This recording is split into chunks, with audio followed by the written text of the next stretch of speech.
YouTube is a platform of opportunity. It's a place where a young pimple-faced kid named Jimmy can start with a dream and turn it into one of the biggest, most successful business empires on social media. It's also a place where really big, famous YouTubers can abuse the system, bully other channels, and steal money from them. Honestly, I can't even believe that we're making a video about this because I am a big iShowSpeed fan. I love his personality. I love how engaging he is. I think he does great on his live streams. Also, he loves football. He loves Ronaldo. He loves Manchester United. Who doesn't want to get behind that? But unfortunately, a situation has come to light that I just absolutely cannot ignore because this to me breaks one of the biggest golden rules of YouTube. And that is, don't screw over your own community and don't screw over your fellow content creators. Well, Speed has stepped up to the plate, and honestly, his behavior regarding this situation and his whole response to it it's kind of appalling. So a little background information is needed before we break this story down about the YouTube copyright system. Now, I've made videos on this before, especially as a reactor. One of the things that we are always doing is looking over our shoulder, worrying about when our channel is going to get stricken, when we are going to get booted off this platform from which we rely on, from which we try to make a living off of. Now, I personally have had some not so friendly run-ins with the old YouTube copyright system and going up against the algorithmic bot that just has absolutely no feeling of human emotion and empathy whatsoever. It just is solely concerned with sucking your money from your pocket and sucking out your soul. And actually, this time last year, I thought I'd be making a video of how it was the end of my channel because I received a copyright strike on a Kanye West video reaction that I did from one of the big labels, which in hindsight is interesting because we talk about fair use, we talk about transformative content. And essentially the essence of that is, I can take a video, I can take a music track, I can take a piece of content, a piece of someone else's work, and I can comment on that work, I can critique it, I can give my thoughts, my insights, my analysis, and as long as I create a transformative piece of content, aka just a new piece of work, a new piece of content that doesn't solely rely on that original content, that relies on me,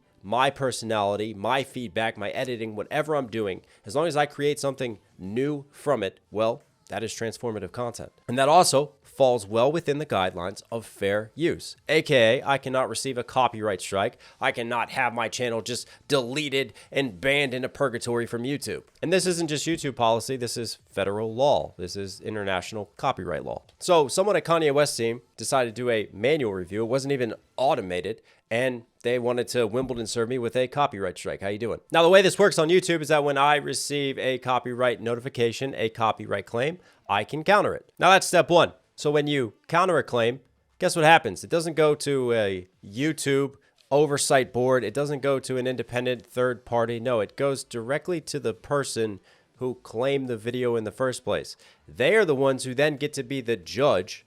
They then get to decide, no, this is fair use. No, this video is still infringing upon the reason that I struck it in the first place. So the ball is completely in their court. I mean, makes a lot of sense, right? There's no way at all that that type of setup and that type of system can get abused. So what happens then if that person denies that counterclaim? Well, it comes back to me. And then I have a huge, monumental decision to make, which could impact the future of everything that I do. I can then take the video to the next level.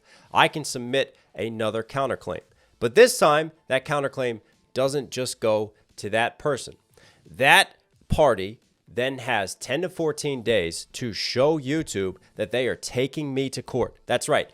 This is all of a sudden escalated. It is a serious matter. They treat this under copyright law. They have to prove that they are now suing me, that they are going to fight me legally over this situation and over this strike, which is some serious stuff because let's face it, lawyer fees are not cheap. Most creators on here cannot afford the time and the money and the resources as individuals to go to courts. But like big labels and multinational corporations, well, they don't really care. But normally what happens in that situation, because it all of a sudden goes to a very serious legal level, the company or the individual that claimed you will normally withdraw it because they don't want to go even further because yeah, it could go to court. It could take time. It could take money. But at the end of the day, they understand fair use.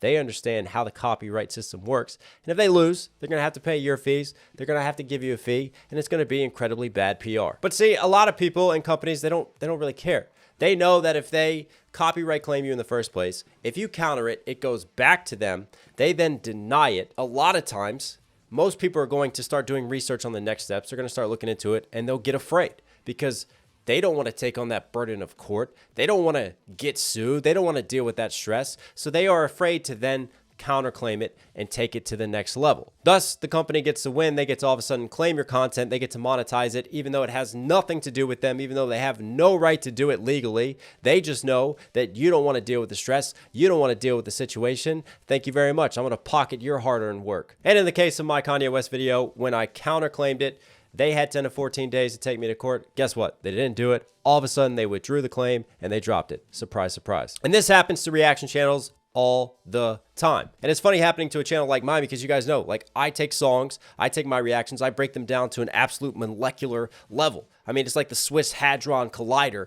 in here whenever I get a song served up to me. We talk about everything: rhyme schemes, cadence, flow, delivery, anything I can find until your eyes start bleeding and you're tired of a class with Professor Knox. But anyways, I'm rambling. Let's get back to the matter at hand. So now we understand the copyright system. We understand how it's flawed and how people can abuse it. Enter iShowSpeed, one of the biggest YouTubers currently and biggest live streamers out there. So I want to give a shout out to two YouTube channels, Jabrangus and also Kavos, for bringing this situation to light. iShowSpeed has started a shell company. In fact, he started two shell companies. One is called The Media Affiliate. The other one is called Cardigan Media. And what Speed decided to do through the mask of these companies was anytime that you made a commentary video on Speed, anytime you just used his name in a conversation, in a video, as your subject, well, he decided to claim you. Then, when you countered it, obviously it got served back to Speed and his company. So surprise, surprise, what did he do?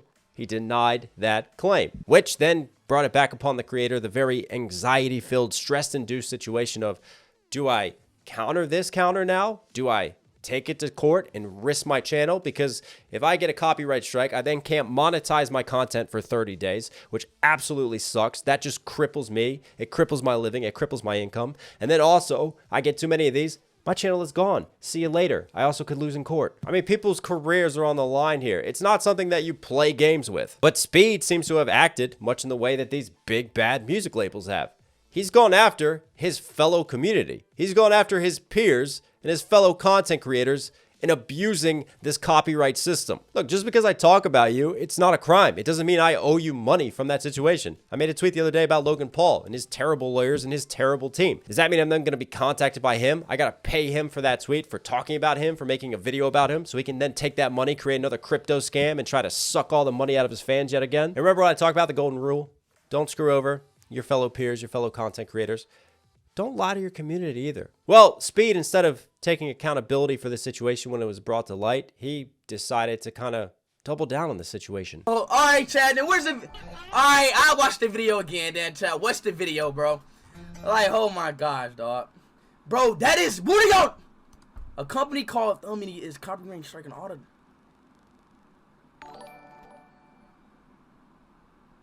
Chad, how do I stop this from happening? Like, cause it's not happening to me. Like, Chad, like, how do I stop this from happening? The fuck?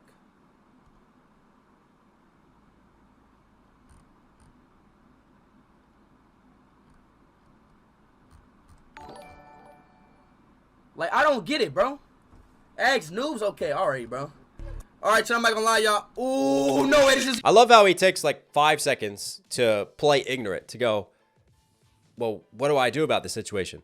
I don't know. You're one of the biggest creators of YouTube. You don't understand how the copyright system works yet. You don't have any idea, like, anything you could do. Maybe you could contact your rep about it. Maybe you could follow up on this situation. I mean, there's even people in the comment section that are saying, yeah, this happened to me. This sucks. I'm losing money from it. I'm afraid. I don't know what to do. Speed reads that, processes it quickly, and then all of a sudden it's like, oh, here's something shiny. Here's a kid wearing my jersey. Look at this. Forget everything. It's a magic trick. Don't worry about what I'm doing with my hands. All right, so I'm not gonna lie, y'all. Ooh, no, it is just. I mean, that is a classic bait and switch. And okay, people who want to defend Speed can go, right, well, he didn't know anything. It was kind of uncomfortable. He's in a live stream, so he didn't really want to address it. And that's fair enough, except for the fact that more evidence has come out since then. So another creator, Jake Lucky, became aware of the situation, and he decided to ask Speed live on stream about what is going on with these companies and with this copyright issue. On a lighter note, this whole Thumb Media situation. Did you hear that, Speed? Can't talk about that. Oh, what'd you say? Can't talk about that. Move on. You say you can't talk about it. Oh, okay. All right. No worries then. No worries then. We can't talk about that. Move on. Does that sound like someone that wants to like ease the concerns of their fans, like help fellow creators who are suffering? You know, instead of going, hey, I'm aware of this situation, I'm working on it, there's things happening behind the scenes, but I can't really mention it. It's almost like he just wants to move past it, brush it aside as quickly as possible so he can progress the conversation elsewhere and continue to distract us. He obviously is hiding something because he doesn't want people dwelling on this situation. He doesn't want to address it and get out in front of it. And again, at this point in the video, there's going to be some people that are like, well, okay, he still doesn't want to talk about it. He doesn't want to bring too much attention to it. Obviously, it's something that could hurt his image, but it gets even better. So a lot of his fans realize that something doesn't sound right. Something doesn't seem right here. And they continue to push Speed, email his team, continue to want to have a public addressing of the situation. And finally, Speed addresses it. YouTube asks y'all to stop spamming about these emails, about the cardigan and the Thumb Media affiliate. That is me. Just wanted to let y'all know, everybody know that. So, would y'all guys please stop? Thank y'all. YouTube asks you all to stop spamming about the Thumb Media and cardigan. What? Is anybody surprised by that response at this point? I mean, that's like being surprised that there's going to be another Marvel movie, or that like another comic franchise is all of a sudden going to reboot, have a second movie, a third movie, a fourth one, and we'll continue into oblivion until we can suck all the profits out of it. And what I love is the phrasing of it. You know, YouTube asked me to get you guys to stop spamming about Thumb Media, about cardigan, about my own companies that I'm using to abuse the copyright system. YouTube, though, wants you to stop. Not me. Not me. Hey. This has nothing to do with me. I love you guys. I love you guys. I mean, what twisted, narcissistic type of response is this? Look, we're all human. We all make mistakes. But one of the most important things, like we talked about with the Logan Paul situation, it's called accountability. It's called taking responsibility for your actions. Holding your hand up. Yes, I screwed up, but I'm doing everything I can to make this right, to fix this situation, to learn from it, to make sure that it never happens again. Speed's response, yet again, is like, get the broomsticks out, sweep it all away. You know what? Broomsticks aren't working. Fuck it. Get the Hoover out. Let's go. Suck it all up. Nobody's ever going to talk about it. I got a bunch of kids that watch me. Let's just distract them with more shiny objects, more shiny things, and hopefully it goes away. I mean, you are messing with the lives of your peers. You are messing with their careers. You are messing with what they do. And you even come out and admit that these companies are yours. And you're just so matter of fact about it. You just act like it's okay. Like nobody is then going to pull you up on it ever again. I mean, come on. I expected better, honestly. And yes, I'm well aware that recently Speed just did a live stream where he donated a lot of money to the awful tragedy in Turkey. And I really don't want to take away from that situation, from helping the victims, because that is a good thing. That is a huge positive, something I love to see. But it is interesting that amidst all of this negativity, that all of a sudden he decides to then do this charity stream, to then do this, because it almost seems like yet another example of a bait and switch. Let's distract people. Let's get some good PR from it. Let's get my name in the good books. Let's get some shine around things so people don't talk about this nasty little secret over here. Do the charity event. Do the live stream. Help the victims. Continue to do good. That's amazing. I absolutely applaud that. But also, address the bad situation. Don't pretend that it doesn't exist. Don't pretend that you didn't do anything wrong, that you weren't abusing this copyright system to your advantage to take money out of your fellow peers and your fellow community. And at the end of the day, making illegal copyright claims, that is breaking the law. In fact, you can be fined in the United States every single video that you know and you are maliciously abusing, trying to copyright people who are operating well within fair use. So Speed could face hundreds of thousands in fines. He could face charges over this situation because it's not right. It's not legal. He is essentially stealing money from other content creators. He is putting them under emotional duress. He is bullying them because he knows a lot of them don't understand the legal system well enough. A lot of them don't want to risk court, so they're not going to take it to that next level. He will claim them. He will serve them with it. He will then deny the counter, and he knows that 9 out of 10 are just going to leave it. So therefore, he gets to take all the revenue,